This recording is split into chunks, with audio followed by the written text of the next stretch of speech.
श्रोताबंधु साहित्य संस्कृति चिंतन को आपण मानकु स्वागत करुची। आज जड़े विशिष्ट कवि को आमे सुनिबा। तेबे प्रकृतिर प्रतिटी रूप को नहीं जे भावप्रवण जे अन्य प्रति सदय जे कहार उपेक्षारे विगलित विचलित जे अन्यर कटाक्षरे आहत क्षताक्त आउ जे अन्यर आग्रह स्वीकार और प्रेम उल्लसित आनंदित और आवेग रे लथपथ हुअन्ती से ही जड़े कवि प्राण होई पारंती। श्रोताबंधु कविटे सर्वदा ता आत्मारे अबाध थाए, तार आवेगर गंठी खूब बलिष्ठ थाए, तार आत्मार उच्छ्वास अप्रतिहत थाए। हुएत कविटीए जगतर विभिन्न घटना दृश्य को नहीं गद्यकार होई थाए, मात्र कविता ही प्रकृतरे तार गद्य को बाट कढ़ाए, छंद दिए, निष्कर्ष रे पहुंचाए। श्रोताबंधु आज आमे एमिति जड़े वर्षियान यशस्वी कवि को शुणिबा जे आधुनिक गद्य साहित्यर जड़े विशिष्ट समालोचक प्राबंधिक तथा लोक साहित्यर जड़े प्रवक्ता भावरे बेस परिचित, मात्र आत्मारे ओ प्रवृत्ति जड़े आवेग प्रवण कवि डॉक्टर अरविंद पट्टनायक। कविता संपर्क रे से कहती जहाँ मन को टाणे, प्राण को छुए, विवेक को चहलाए, ताहा भितरे भितरे आउटी पाउटी होई भाषारे प्रकाश लोड़े। एमिति गोटिए गोटिए परिस्थिति रे कविता लिखी होई जाए। श्रोताबंधु डॉक्टर अरविंद पट्टनायक एकाधारे जड़े कवि, प्राबंधिक, गाल्पिक, औपन्यासिक, शिशु साहित्यिक तथा जड़े संपादक। 34 रु ऊर्ध्व पुस्तकर से स्रष्टा। डॉक्टर पट्टनायक पिता भगवान पट्टनायक माता कनकमाली देवी कूल मंडन करी खोर्धा निकटवर्ती ग्रामडीह ग्राम 1941 मसीह भूमिष्ठ होते। कविता तांको आनंद दिए। कवि हेबा पछरे दुईटी घटना को से दायी करती। से लिखती जे से कैशोर और आद्य यौवन कालर दुईटी घटना मोर मन पड़ुची। जेते दूर मन हुए 1957 मसीहार कथा। आइए प्रथम वार्षिक श्रेणी रे ना लेखेबार अल्प केतोटी दिन परर घटना। कॉलेज कॉमन रूम रे खबर कागजटी ओल्टाइबा खिणी देखिली दुखदायक संवादटीए। जटणी रे प्रचंड वर्षा। स्कॉट बोली छोट आंग्लो इंडियन पिलाटीए नाଳରେ भासी जाई प्राण हराइला। से झिपिझिपि वर्षारे छताटी टाणी ता माँ पई औषध आनिबाकू जाइथिला। औषध घिनी फेरिबा बेलकू मूषल धारारे वर्षा हुई सड़क और नाଳ पानी भर्ती होईगला। जोर पवन और वर्षा माड़े पिलाटी छता सहित नाଳରେ पड़ी प्रखर सुअरे भासीगला। मिलिबा बेलकू तार पिंडरे प्राण नथिला। एई घटना भासी जाउथुबा दृश्यटी चलचित्र परी मो सामने घटीगला परी लागिला। माँ पई औषध आनिबाकू जाउथुबा से छोट पिलाटीए तार ओ ता मार असहायता, मर्मन्तुद दुख, व्याकुलता आदि कल्पना करी मनटा गोळेई घांटी होइथिला। कविताटीए लिखिथिली जार शीर्षक थिला स्कॉट जाइची औषध आनी, जहाँकि से वर्षर कॉलेज मैगजीन रे बाहरी थिला। कवि अरविंद पट्टनायक गोटे दीर्घ कविता मध्य से समय लिखिथिले जार शीर्षक थिला बंधु हे चाल आम गाँ आड़े बुली। यह थिला गोटे काल्पनिक गाँ। आउ एक घटनार से अवतारणा करती। नारायणानंद अवधूत स्वामी रुद्र सुधानिधि पढ़िबा बेले अभिनव चैतन्यर दुख मो भीतर को हठात संचरी आसिला। कविताटी लिखिथिली। एमिति अनेक कविता एभली सबु परिस्थिति और घटना रे लेखि हुई जाइछि। कविता पाई उत्कल विश्वविद्यालय पद्मचरण पट्टनायक मेमोरियल प्राइज भी से पाइछन्ति। तेबे अनेक थर भावी चिंती कविताटीए मान कले भी से गोटे दुईटी लेखिबा परे से अणहेला हेकी रही जाइछि। तथापि बुढ़ियाणी जाल बुणी से बुलिला पड़ी से निजे निज खुशी रे लेखन्ती एवं कविता को उपभोग करती। सारथीर शपथ नारे कविता बहीटीए 27-28 वर्ष तले तांकर बाहरी थिला। सेथिरे स्कूल कॉलेज बेलर केतोटी लेखा भी थिला। ताकू पढ़ी अनेक पाठक चिन्हा अचिन्हा लोक चिठी मध्य तांकू देइथिले। Doctor Janaki Vallabh Mahanti, doctor Gopal Chandra Mishra post card चिठी दी खंड मध्य तांको पाखरे रहिछि बोली से उल्लेख करती। तेबे कवि अरविंद पट्टनायक सारथीर शपथ बही खंडिक ଯେମିତି ଭାବରେ ଲେଖିଛନ୍ତି ସେଥିରେ ତାଙ୍କର ଆଉ ଏକ କାବ୍ୟିକ ଦିଗ ମଧ୍ୟ ଅଛି, ଗୀତ ବା ଲିରିକ୍। ଜଣେ ସାହିତ୍ୟ ଅଧ୍ୟାପକ ଭାବରେ ଅଧ୍ୟାପନା କ୍ଷେତ୍ର ତ ତାଙ୍କର ବ୍ୟାପକ, ମାତ୍ର ଜଣେ ଗୀତି କବି ଭାବରେ ମଧ୍ୟ ହଂସ ଉଡ଼େ ଶୀର୍ଷକରେ ତାଙ୍କର ଏକ କ୍ୟାସେଟ୍ ରହିଛି, ଯାହାକୁ ଓଡ଼ିଶାର ବିଶିଷ୍ଟ ଗାୟିକା ତୃପ୍ତି ଦାସ ଗାଇଛନ୍ତି। ଆକାଶବାଣୀର ରାଗ ସଙ୍ଗୀତ କାର୍ଯ୍ୟକ୍ରମରେ ବି ଏହାକୁ ବୋଲା ହେଇଥିଲା ବୋଲି ସେ କହନ୍ତି। ଶ୍ରୋତାବନ୍ଧୁ, ଡକ୍ଟର ଅରବିନ୍ଦ ପଟ୍ଟନାୟକ ଓଡ଼ିଆ ସମାଲୋଚନା ସାହିତ୍ୟର ଜଣେ ଯଶସ୍ୱୀ ଆଲୋଚକ। ତେବେ ଭାଷା, ସାହିତ୍ୟ ଓ ସଂସ୍କୃତି କ୍ଷେତ୍ରରେ ଦୀର୍ଘକାଳର ଅଭିଜ୍ଞତା ଓ ଅଧ୍ୟୟନ ତାଙ୍କର ଲେଖା ଓ ଆଲୋଚନାରେ ପ୍ରତିଫଳିତ। ତାଙ୍କର ବ୍ରତ ସାହିତ୍ୟ, ଯାହାକି ଏକ ମନୋଗ୍ରାଫ, ଓ ଓଡ଼ିଆ ଲୋକ କଥା ଯଥାକ୍ରମେ ଓଡ଼ିଶା ସାହିତ୍ୟ ଏକାଡେମୀ ଓ କେନ୍ଦ୍ର ସାହିତ୍ୟ ଏକାଡେମୀ ଦ୍ୱାରା ପ୍ରକାଶିତ। ହେ ଅତୀତ କଥା କହ, ପୁରାଣ ପରମ୍ପରା ଓ ଭାଗବତ, ଲୋକ ସାହିତ୍ୟ ଆଦି ପ୍ରବନ୍ଧ ସଂକଳନ ସହିତ ଅୟନାନ୍ତ ଉପନ୍ୟାସ, ସାରଥୀର ଶପଥ, ଠେଙ୍ଗୁଣି ଓ ଅନ୍ୟାନ୍ୟ ପ୍ରସଙ୍ଗ, ପ୍ରବନ୍ଧର ନାନା କଥା ଏବଂ story of a little bird and uncle tiger, horse egg and other stories, ବେଙ୍ଗର ସାହସ, ଇଏ ଆମ ପୁରାଣର କଥା, ଆମ ସ୍ୱାଧୀନତା ସଂଗ୍ରାମର କାହାଣୀ, କାଉର କଣ୍ଢେଇ, ଖୁସିର ସାଥୀ ତଥାପି ଏକାଭଳି ଓ ଟିଣ୍ଟିଆ ଛୋଟ ଚଢ଼େଇଟିଏ ପ୍ରଭୃତି ତାଙ୍କର କେତେ ଖଣ୍ଡ ଶିଶୁ ସାହିତ୍ୟ ପୁସ୍ତକ ମଧ୍ୟ ପ୍ରକାଶିତ ହୋଇଛି। ତେବେ ଶ୍ରୋତାବନ୍ଧୁ, କବି ଅରବିନ୍ଦ ପଟ୍ଟନାୟକଙ୍କୁ ତାଙ୍କର ଜୀବନବ୍ୟାପୀ ସାହିତ୍ୟ ସାଧନା ପାଇଁ ମିଳିଛି ଅନେକ ମର୍ଯ୍ୟାଦା ସମ୍ପନ୍ନ ପୁରସ୍କାର ଓ ସମ୍ମାନ।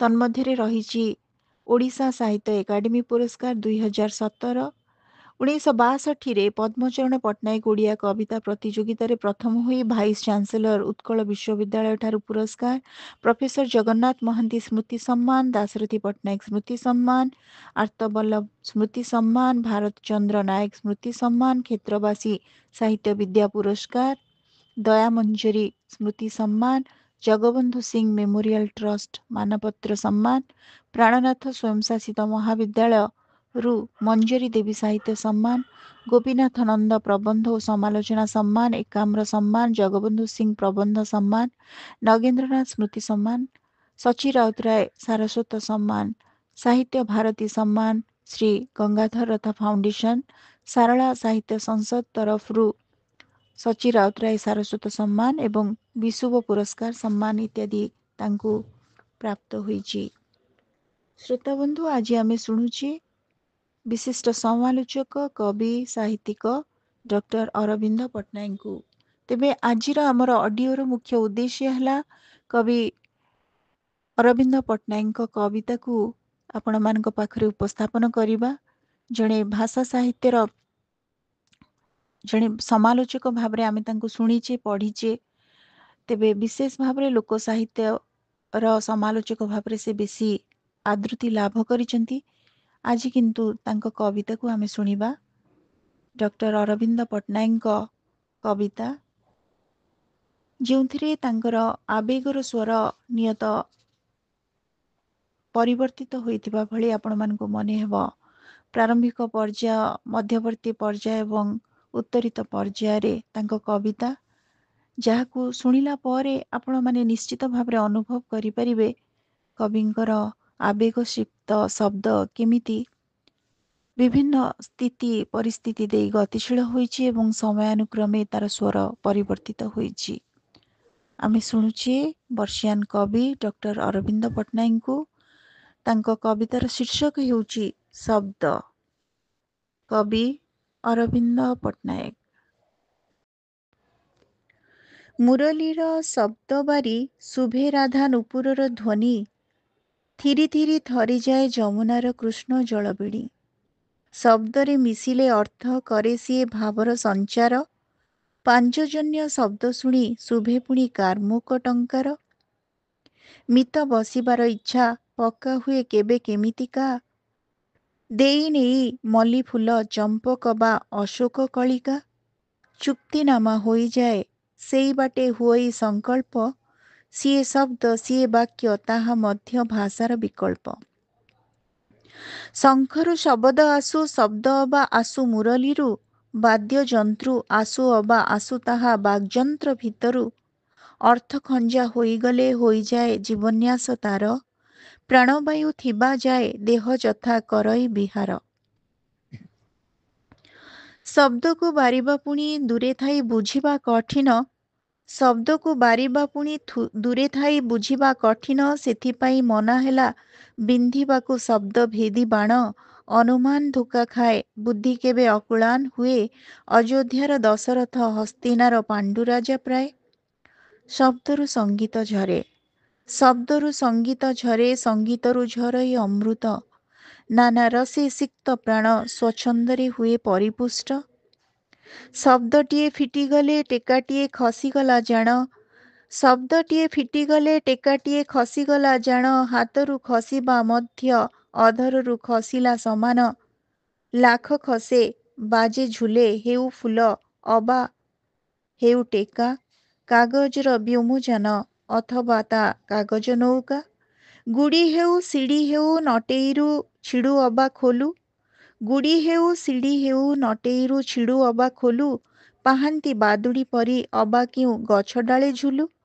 ଶବ୍ଦକୁ ବାକ୍ୟରେ ଖଞ୍ଜି, ଶବ୍ଦକୁ ବାକ୍ୟରେ ଖଞ୍ଜି ଅର୍ଥ ଭରି ଛାଡ଼ିଦେଲା ପରେ ବ୍ୟର୍ଥ ତାହା ହେଲା କିନା ବୁଝାଯିବ ଉତ୍ତର ଆସିଲେ। ଶବ୍ଦକୁ ବାକ୍ୟରେ ଖଞ୍ଜି ଅର୍ଥ ଭରି ଛାଡ଼ିଦେଲା ପରେ ବ୍ୟର୍ଥ ତାହା ହେଲା କିନା ବୁଝାଯିବ ଉତ୍ତର ଆସିଲେ। ଶ୍ରୋତାବନ୍ଧୁ, ଆମେ ଶୁଣୁଥିଲେ ଏକ ଚମତ୍କାର କବିତା କବି ଅରବିନ୍ଦ ପଟ୍ଟନାୟକଙ୍କର। କବିତାର ଶୀର୍ଷକ ଥିଲା ଶବ୍ଦ। ଏଇଠି ମୋର ମନେ ପଡ଼େ କବୀର ଦାସଙ୍କ ଗୋଟେ ସୁନ୍ଦର ଉକ୍ତି, ମିଠି ବାଣୀ ବୋଲିଏ ମନ କା ଆପା ଖୋଏ। ପ୍ରକୃତରେ ଶବ୍ଦ ଅନ୍ୟକୁ କ୍ଷତାକ୍ତ କରିପାରେ ଏବଂ ଶବ୍ଦ ଅନ୍ୟକୁ ଦ୍ରବୀଭୂତ ମଧ୍ୟ କରିପାରେ। ତେବେ କବି ଅରବିନ୍ଦ ପଟ୍ଟନାୟକଙ୍କର ଆଉ ଏକ ଚମତ୍କାର କବିତା, କବିତାର ଶୀର୍ଷକ ହେଉଛି ରହିଥାଏ ମୌନ। କବି ଅରବିନ୍ଦ ପଟ୍ଟନାୟକ। ଢଳ ଢଳ ଡୋଳା ତାର ଛଳ ଛଳ ଚାହାଣୀ, ଢଳ ଢଳ ଡୋଳା ତାର ଛଳ ଛଳ ଚାହାଣୀ, ଚାପିଦିଏ ଛାପିଦିଏ ଛାତି ତଳ କାହାଣୀ। ହସିବାକୁ ହସ ସତେ ଅଧରତା ଚାହୁଁନି, ମନ ଅବା ଠେଲୁଥାଏ କାନ୍ଦିବାକୁ ବାହୁନି। ମନ କଥା କାହା ଆଗେ ଫିଟାଇବା ଦିଅନ୍ତା, ଛପି ଛପି କାନ ପାଖେ ତୁନି ତୁନି କହନ୍ତା। ଲୋଡୁଥାଏ ମନେ ମନେ ଏମିତିକା ମଣିଷ, ଯାହା କଥା ଚାହାଣୀରେ ବିଷ ହେବ ପିୟୁଷ। ଲୋଡୁଥାଏ ମନେ ମନେ ଏମିତିକା ମଣିଷ, ଯାହା କଥା ଚାହାଣୀରେ ବିଷ ହେବ ପିୟୁଷ।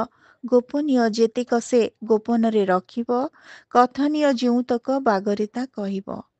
ଢଳ ଢଳ ଡୋଳା ତାର ଛଳ ଛଳ ଚାହାଣୀ, ତୁନି ତୁନି କହିଯିବ କାହା ଆଗେ ତା କାହାଣୀ। ଶୁଣିବନି ଜାଣିବନି, ଶୁଣିବନି ଜାଣିବନି କାରଣ କିଏ କରତା, ଖୋଜୁଥାଏ ମନେ ମନେ କିଏ ଜଣେ ମିଳନ୍ତା, ଯାହା ଆଗେ ଫିଟିଯିବ ହୃଦୟର କବାଟ। ହୃଦୟରେ ନଥିବ ଯା ଛଳ ଅବା କପଟ, କବିଟିଏ ଆସନ୍ତା କି କହନ୍ତା ତା କାହାଣୀ, ତା ଆଖିରେ ମିଳାଇ ତା ଛଳ ଛଳ ଚାହାଣୀ। କବିଟିଏ ଆସନ୍ତା କି କହନ୍ତା ତା କାହାଣୀ, ତା ଆଖିରେ ମିଳାଇ ତା ଛଳ ଛଳ ଚାହାଣୀ। ହୃଦୟର ଦୁଃଖ ଯାକ ହୋଇ ଏକ ଝରଣା, ହୃଦୟର ଦୁଃଖ ଯାକ ହୋଇ ଏକ ଝରଣା, ଯାଆନ୍ତା ବା ଝରି ଝରି ପାଇଯାଇ ବାହାନା। ଢଳ ଢଳ ଡୋଳା ତାର ଛଳ ଛଳ ଚାହାଣୀ, କାହା ବୃତ୍ତ ସରୁନାହିଁ ଶୁଣିବ ତା କାହାଣୀ। ଲୁହ ଆସେ ଆଖିଯାଏ କୋହ ଥାଏ ଛାତିରେ, ଲୁହ ଆସେ ଆଖିଯାଏ କୋହ ଥାଏ ଛାତିରେ, କାହା ଆଗେ କହିବାକୁ ଡର ଥାଏ ଭିତରେ। କିଏ ଅବା ଦୁଃଖକୁ ତା ମଣିପାରେ ନିଉନ, ବେଦନା ତା ଗହନ ସେ ରହିଥାଏ ମୌନ। କିଏ ଅବା ଦୁଃଖକୁ ତା ମଣିପାରେ ନିଉନ, ବେଦନା ତା ଗହନ ସେ ରହିଥାଏ ମୌନ। ଶ୍ରୋତାବନ୍ଧୁ, କବିତା ଆଉ ଏକ, ଯାହାକି କବି ଅରବିନ୍ଦ ପଟ୍ଟନାୟକଙ୍କର ଏକ ଚମତ୍କାର ସୃଷ୍ଟି ବୋଲି ମୁଁ ମନେ କରେ। କବିତାର ଶୀର୍ଷକ ହେଉଛି ସ୍ୱଗତ। ମୋ ଭିତରେ ସୃଷ୍ଟି ହୋଇ ଅସଂଖ୍ୟ ଲହଡ଼ି, ମୁଁ ଅବା ଆସଇ ପୁଣି ମୋ ଭିତରୁ ପେଲି ପେଲି ହୋଇ। ମୋ ଭିତରେ ସୃଷ୍ଟି ହୋଇ ଅସଂଖ୍ୟ ଲହଡ଼ି, ମୁଁ ଅବା ଆସଇ ପୁଣି ମୋ ଭିତରୁ ପେଲି ପେଲି ହୋଇ। ପରସ୍ତ ପରସ୍ତ ମୋଟା ଜଞ୍ଜାଳର ଖୋଳପା ଭିତରୁ ଉଖାରି ଉଖାରି ସବୁ ଆବରଣ ଆସଇ ବାହାରି। ବାହାର ବାରଣ୍ଡାଟାରେ ମତେ କିଏ ଆସ୍ତେ ଫୁସୁଲାଏ, ବାହାର ବାରଣ୍ଡାଟାରେ ମତେ କିଏ ଆସ୍ତେ ଫୁସୁଲାଏ, ଚାଲ ବା ପଳେଇ ଯିବା କାମନାର ବିନାଶରେ ସୁଖ ମିଳିଥାଏ। ମୁଁ ସେଥିରେ ଭଳିଯାଏ ବୋକା ପରି ଏଣେ ତେଣେ ଧାଏ। ସ୍ମୃତି ଓ ବିସ୍ମୃତି ମନ୍ଥି ଅନନ୍ତାର ମଥନକୁ ଚାହେଁ। ବାହାର ବାରଣ୍ଡାଟାରେ ମତେ କିଏ ଆସ୍ତେ ଫୁସୁଲାଏ, ଚାଲ ବା ପଳେଇ ଯିବା କାମନାର ବିନାଶରେ ସୁଖ ମିଳିଥାଏ। ମୁଁ ସେଥିରେ ଭଳିଯାଏ ବୋକା ପରି ଏଣେ ତେଣେ ଧାଏଁ। ସ୍ମୃତି ଓ ବିସ୍ମୃତି ମନ୍ଥି ଅନନ୍ତାର ମଥାନକୁ ଚାହେଁ। ଅନନ୍ତାର ମଥାନରେ ଡଙ୍କେଇଛି କଲୁରେ ବେଣ୍ଟ। ଅନନ୍ତାର ମଥାନରେ ଡଙ୍କେଇଛି କଲୁରେଇ ବେଣ୍ଟ। କାଉଟିଏ ଉଡ଼ିଯାଏ କାହାକୁଏ ଧୋଇବାକୁ ଥଣ୍ଟ। ଏଠାରୁ ସେଠାକୁ ଧାଇଁ ଆଖି ବୁଜେ କମାର ଶାଳରେ। ପାଚିଲା କଲରା ଝୁଲେ ଅନନ୍ତାର ମଥାନ ଉପରେ। କଥାଏ ଭାବଇ ବସି କେଉଁ ଏକ ଗୁମ୍ଫାର ଦୁଆରେ। ଏ ଘଟକୁ ଛାଡ଼ି କେଉଁ ସଦ୍ୟମୃତ ରଜାର ଶରୀରେ ପଶି ମୁଁ ଆସିବି ଫେରି। କିଛି ଦିନ ଲୀଳାଖେଳା ସାରି। ସାହସ କୁଳାଏ ନାହିଁ କିନ୍ତୁ କିଆଁ ଡର ଲାଗେ ଭାରି। ଘଟ ଯଦି ସଢ଼ିଯିବ ପୋଡ଼ିଦେବେ ରାଣୀଙ୍କର ଲୋକ। ମୋ ଭିତରେ ମୁଁ ନଥାଇ ଖାଲି ସିନା କରିବଇଁ ଶୋକ। ମୋ ସାମ୍ନାରେ ଦେଖଇ ମୁଁ ଗୋଟି ଗୋଟି ଅସଂଖ୍ୟ ବାରଣ। ମୁଁ ଯଦି ପଳାଇଯାଏ କରେ ଯଦି ମୁଁ ତାହା ଲଙ୍ଘନ। ମୋ ସାମ୍ନାରେ ଦେଖଇ ମୁଁ ଗୋଟି ଗୋଟି ଅସଂଖ୍ୟ ବାରଣ। ମୁଁ ଯଦି ପଳାଇଯାଏ କରେ ଯଦି ମୁଁ ତାହା ଲଙ୍ଘନ। ସୀତାପରି ଡେଇଁଯାଏ ଗୋଟି ଗୋଟି ନିଷିଦ୍ଧ ରେଖାକୁ। ପଡ଼ିଲେ ରାବଣ ହାତେ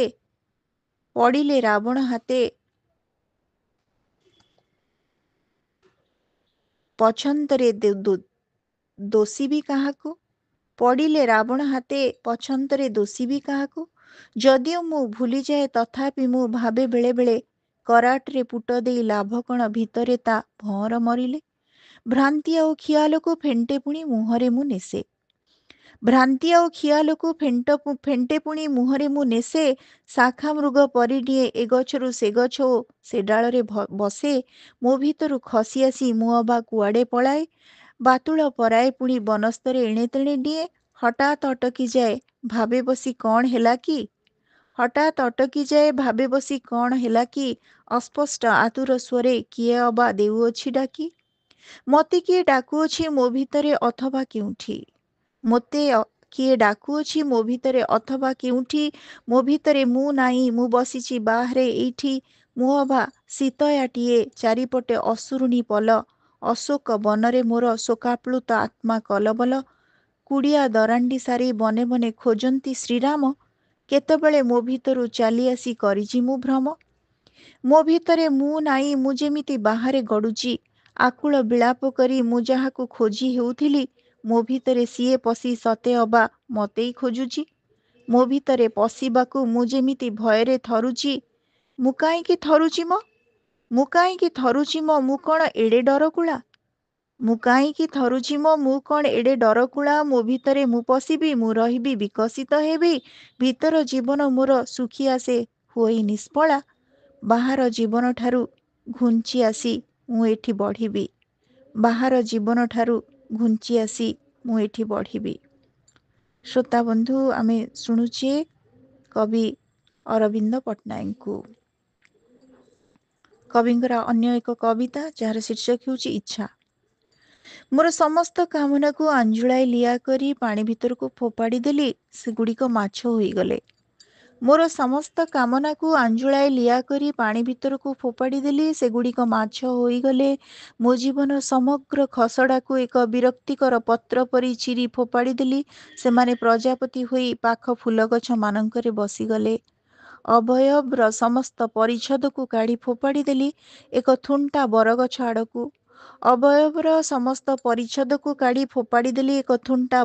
ଆଡ଼କୁ। ସେମାନେ ସେଠି ଦିବ୍ୟ ବସ୍ତ୍ର ପାଲଟି ଝୁଲିଲେ।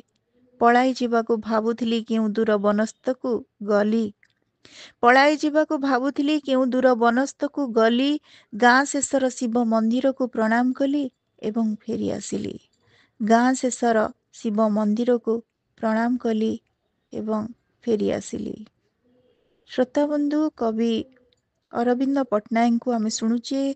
ଚମତ୍କାର ତାଙ୍କର କବିତା ଏବଂ ଶବ୍ଦ ସଂଯୋଜନା। ଜଣେ ବିଶିଷ୍ଟ କବି, ସମାଲୋଚନା କ୍ଷେତ୍ରରେ संपूर्ण रूपे निरुपद्रव भाव रही किंतु काव्यिक दिगंत को आम केही आलोचना परिसरभुक्त करना।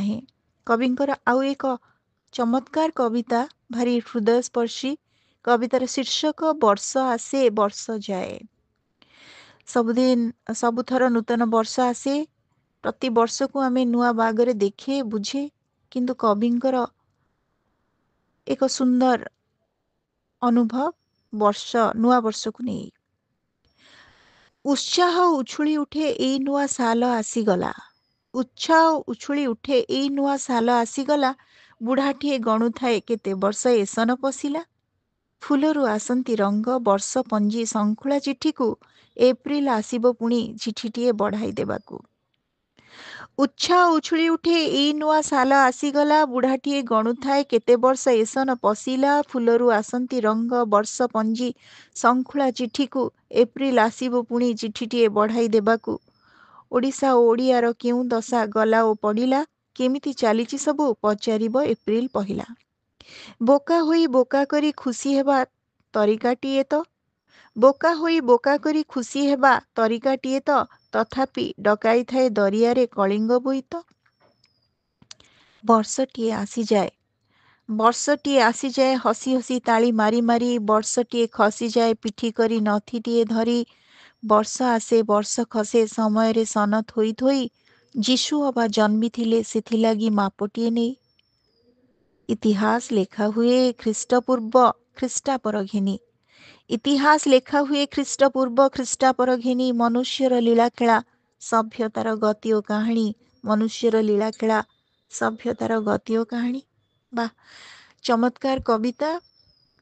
श्रोताबंधु आमे शुणुथिले कवि अरविंद पट्टनायक को, जड़े वर्षियान साहित्यिक, ओडिशा साहित्य एकाडेमी प्राप्त जड़े विशिष्ट समालोचक। कवितारे केते चमत्कार तांकर अनुभव आमे शुणिले। आजिर ऑडियो आपण मानकु केमती लागिला आपण मानक मतामत अपेक्षा रे रहुछि। धन्यवाद।